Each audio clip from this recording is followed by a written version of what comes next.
Well, this video did well. Time to ride its coattails. Selling my values for money. Whoop whoop. Nah, for real though. Have you ever thought about how much it sucks to be a human in one of the Warhammer settings? Seriously, being isekai'd into one of the Warhammer human empires, be it 40k or fantasy or Age of Sigmar, would be absolutely miserable. I'm talking constant pain and despair for 99.999999% of people. That's 8 nines. That's as many nines as my first gamer tag had. I was like 10, leave me alone. Honestly though, sometimes people will say that humanity in these settings, particularly 40k, doesn't really have it that bad, and that for the average person, things are looking pretty alright. And I have to say, I really disagree for a number of reasons. It sucks to be a human being there. It sucks hard. Let me tell you why. First off, fantasy. I mean, it's pretty simple here. In Bretonnia, for starters, because I love shitting on Bretonnia, you're a medieval serf as a default state of being. You wake up, you farm, you repair roads in your thatched hut with one room in it. 2, if you're an extremely wealthy peasant. You share this hut with your farm animals because there's no affording a barn for them. Again, you're a medieval serf and everything is owned by the lord of the land. You pay the vast majority of the food you grow and any things you make to said lord in exchange for security and land, because medieval life was a nationwide protection racket in fancy armor. And the lords treat you like absolute dog shit. You should be honored if one of them walks all over you like a rug, because that means the lord paid attention to you long enough to do so. If you're really lucky, you might be cannon fodder in one of their wars. And if you're lucky enough to be a Bretonnian noble, it isn't much better because you're still at a medieval standard of living. Things like modern medicine and refrigeration or germ theory are at best crazy talk, and at worst going to get someone killed for being a chaos cultist. Sure, you get to feast a lot as a noble, but that's still barely anything. Do you know how much flavor is in that bag of chips you're eating? A single Dorito chip would kill someone from medieval times. They'd go into shock. Why do you think things like salt and pepper were so goddamn valuable back then? Food was crap.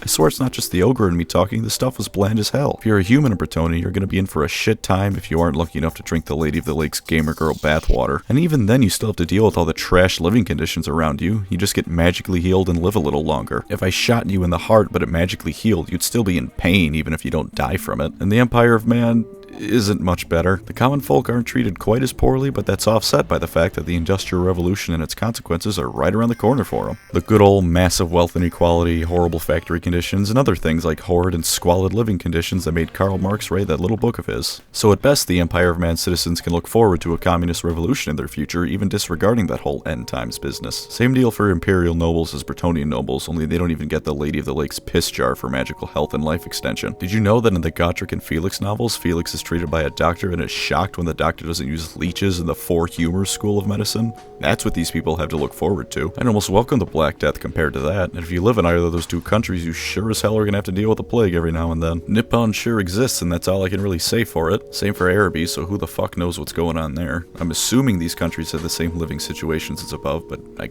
guess I can't say for certain. Telea is right next to Skavenblight, so add all the fun of being a Renaissance-era peasant combined with the fact you live next to these things. Doesn't he look like a friendly neighbor? The border princes are the same as Telea, only instead of Skaven, it's orcs. And Cathay lives by the ogres, who sometimes like to come out of the mountains and devour a town or 12 for lunch. Beyond that, I'm willing to bet that it's mostly the same as the Empire and or Bretonnia, only with the added benefit that they're based on Chinese history. So I can only imagine at least one city in Cathay has had its occupants eaten by the military after rations ran out during a siege. God, I love Chinese history. Oh, and of course humanity has to deal with the occasional raid by beastmen, or Vikings, or rat people with machine guns, or elves looking to add to the pile of rape slaves in their dungeon, or elves who are theoretically on their side, but the humans had the gall to ask why an army of elves suddenly showed up in their border, so of course the elves had to defend themselves from this wanton act of aggression, or attacks from their dwarven allies because 1,000 years ago one particular human's ancestor accidentally shorted a dwarf 2 silver pieces in a trade deal, so obviously the whole county had to go, or mushrooms. And for this video, unlike the ogres, I'll compare them to the other fantasy races so you can really appreciate how suck human lives are.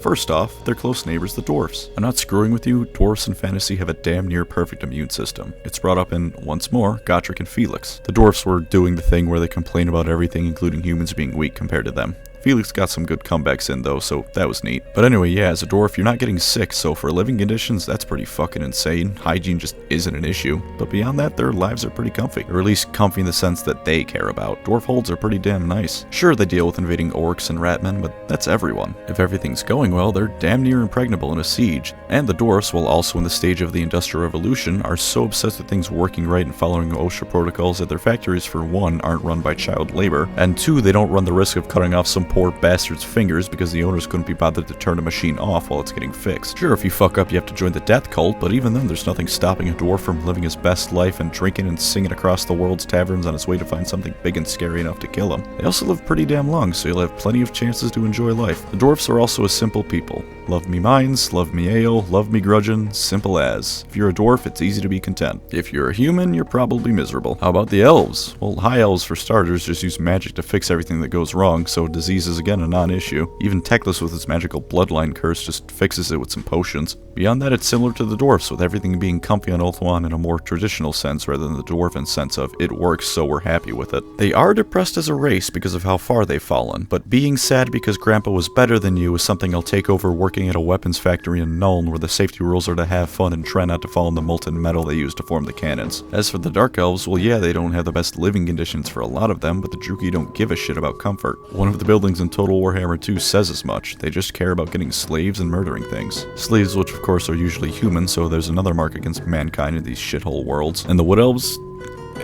I have no fucking idea, man. They live in Athel Loren, which is absolutely insane, but the forest likes them, so they get to have magical woodland fairy lives instead of being murdered by Ents. Except sometimes the Ents still murder them because they're angry at them for whatever reason. Also, they sometimes hold hunts where they run down Bretonnian citizens for a laugh. It really sucks to be Bretonnian. Of course, the Wood Elves never really complain about it, and I'm pretty sure the average Wood Elf is also batshit insane, so they don't care about these downsides. Use some magic and your mundane problems are gone, and any other problems they don't see as problems. Yeah, of course the Dryad feast out of my entrails. That just happens in Athel Loren, you know? I'm still living it up. I made a whole video on why ogre lives are great, so if you want that explanation, here it is. No, I don't have any shame, thank you for asking. From what I gathered, Age of Sigmar is more or less the same for the average person, only with the added benefit of whatever you live in being miserable in its own unique way. Do you live in Akshi? I hope you don't mind 120-degree heat 24/7. I know there's one city in the realm of life that's industrializing so horribly that it chokes the surrounding area with smog 24/7, so there's that one too. Or you could live in the realm of beasts, where you have to contend with the mountain you live on actually being a giant angry turtle. God, these settings suck for the average person. The only race with a worse standard of living than humanity are the Skaven. I was going to try to justify that the Skaven in a way don't have it as bad as humanity, but even I couldn't bring myself to do that. I will say, however, that humans and rats have very different mindsets about living situations. Specifically, the rats always have the grind set. Every Skaven from the lowliest slave to the Grey Seers think they're the best and they just have to work their way up to being in total control to guide the Skaven to victory. Most of them are wrong, of course, but they still believe this, and they're so ambition-driven that their position in life is almost irrelevant to them beyond what it allows them to have access to and get away with. So no, the Skavens certainly aren't living better than humans, but it also definitely doesn't bother them as much as an equivalent living situation would a human.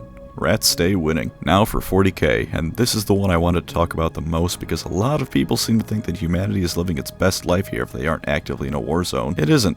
Humanity in 40k is miserable. It's slaving away in service to a corpse on a throne in miserable conditions where it will receive almost nothing in exchange for lifelong servitude. But in 40k, there's loads of different specific worlds to look at for exactly why it sucks to be a human. If you live on a pleasure world, I will grant you that life is probably good. Even as a servant, you're still on a pleasure world. Life isn't that bad when your job is being a butler in the Garden of Eden. Oh no, my weekends are spent relaxing at the beach and drinking martinis all day long. How do I do it? But pleasure worlds are rare. They are such a small fraction of planets in the Imperium of Man that they're barely worth mentioning. Truth be told, I only brought them up because I need to get the argument against my points out of the way first. If that makes me an asshole, then that's up to you to decide. For the suck, let's go to the civilized worlds. A lot of people say that they're equivalent of, a modern-day first world country. And I will admit that in the Caiaphas Cain books, some of the times when Cain is wandering a planet looking for ways to avoid the war zone he's supposed to be a part of, these worlds don't look like the worst places to live. This viewpoint isn't wrong, but it also isn't telling the whole story. They're roughly the equivalent of Earth as it is now, plus or minus a few hundred years of technology. So you could live in the world that's modern-day Germany or America. Or you could live in the equivalent of a colonial world where one part of the world controls the rest of it. The Imperium doesn't care if that's the case. You may be slaving away on a sugar plantation, but as long as the guard gets its tith, then it isn't going to do shit. Or you could live on the planet of sweatshop factories that has just little levels of pollution to not count as a forge world. Technically counts as a civilized world, but tell that to the factory workers making ultramarine plushies for the system a few light years over for their entire lives. But even the most wonderful civilized world, you aren't living the ideal 1950s suburban American community without all the society problems ending with the suffix phobia, or ism. You're living in the world of the man in the high castle, or given that it's Warhammer, Wolfenstein land is probably more accurate. Your government dictates how you think, how you work, and how you live in general.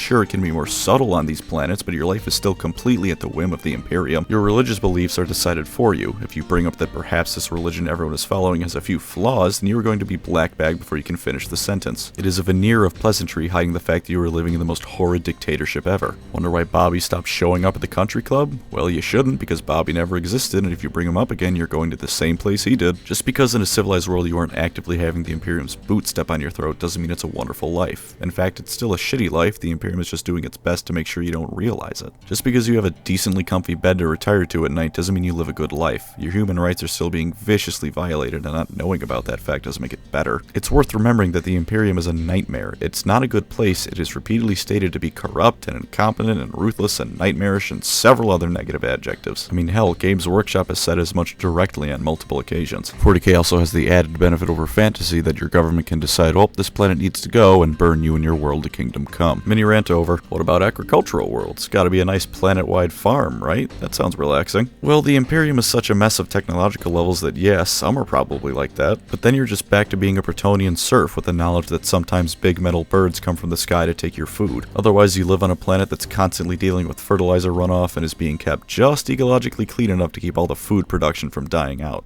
These places suck. Hive worlds? Good God, they're awful. They're not having you work 22 hours a day, 7 days a week. That level of grimdark is too stupid for me to push as fact. But what is fact is that you live in an apartment most people would consider to be a closet at best. You have no privacy because your walls are shared with 10 other people, half of whom are actually part of your family. The building you live on is also 10,000 years old and hasn't been maintained in 5,000, so have fun with the occasional structural collapse taking a small country's worth of people down with it. Pollution is a given, so have fun breathing an atmosphere of 20% carbon dioxide and God knows what else. Oh, and chances are you live so far beneath the quote-unquote surface of the hive world that not only have you never seen the sun, but you may not have even heard of it. If you're educated exactly enough to know how much to work in the factory that has never heard of something like a guardrail, much less actual hazard equipment and training. Oh, and the farther you go down in the hive, the worse it gets, somehow. You've got mutants, chaos cults, gene sealer cults, fanatical cults of the Emperor, which you would think would be on your side until they murder you and your family for breathing in a way that they think is unholy, and waterfalls of factory waste that turn not only the lower levels of the hive, but the areas surrounding it into places that are somehow worse than the rest of it. On a hive world, your life is miserable. Just because you aren't working 24/7 in a factory making guns doesn't mean you're just hanging around chilling out. Just because you get a lunch break in hell doesn't mean you aren't in hell. Also, this is more of a personal belief of mine, so feel free to accept or ignore this part at your leisure, but even though hive worlds are a minority of planets in the Imperium, I genuinely think they make up at least 50% of the people in it. They have trillions of people on them, if not more. Some of the things I've read place that number in the quadrillions. That many people on one planet is going to cause nothing but squalor, unrest, and countless other problems at all times. If I'm right about what percentage of humanity is located on hive worlds, then that means being born a human in 40k means you'll most likely be placed in one of these shit pits. If I'm wrong, then these places are still absolute hellholes to live in. Let's run through the rest of the worlds real quick because I feel like I've made my point. If you live on a fair world, then you're just a caveman, so yeah, that sucks. If you think a death world is great to live on and you would totally survive there, then I have nothing else to say to you that would convince you otherwise, you silly little larper you. Forge worlds are like hive worlds, only so polluted that if you aren't augmented to survive on them, or a tech priest who's already 80% machine anyways, you can't even breathe on the things. Fortress worlds are like Cadia, so your life is going to be nothing but constant military service or working to feed the military in horrid factory conditions, only this time you're probably going to be the target of some invading army or other every few weeks. Night worlds have all the fun of feudalism crossed with robots. Sure, it probably looks cool, but I wouldn't want to live there. And while they may be rarely populated, if you're unfortunate enough to live on or even near a demon world,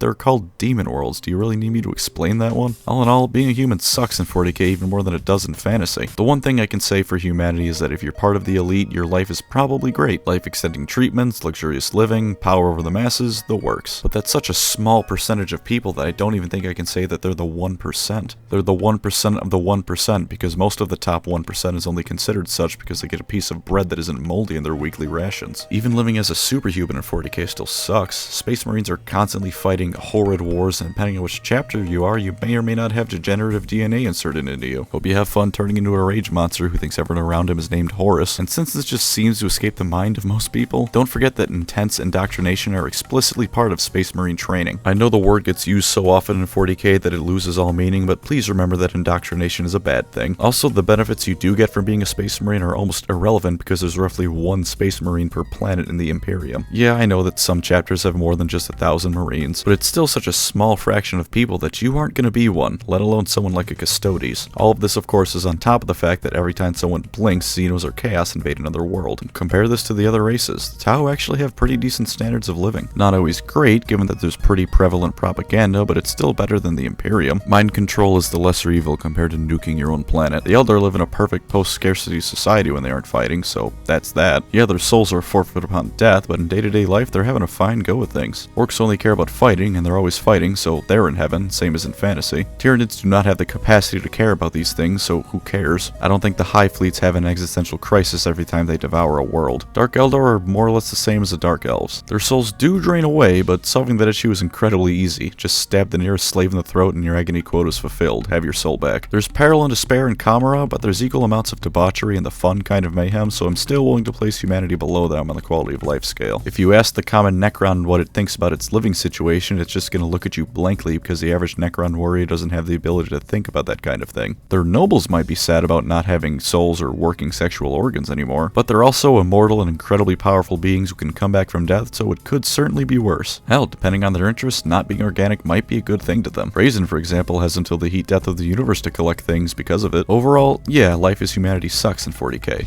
Life is Humanity sucks in the Warhammer settings in general. Don't be a human in these settings if you had a choice. Also, I'm employing the all lore is canon, not everything is true defense, except my interpretation of the setting is definitely the correct one in this case, so you are certainly wrong and I am right because I have the YouTube channel, so I get to make the rules. I am not 5 years old, I am 6. Thank you, of course, to my channel members for generously donating their funds to support me. May your pancreases never falter in their sacred duty. Thank you all for watching, and take care out there.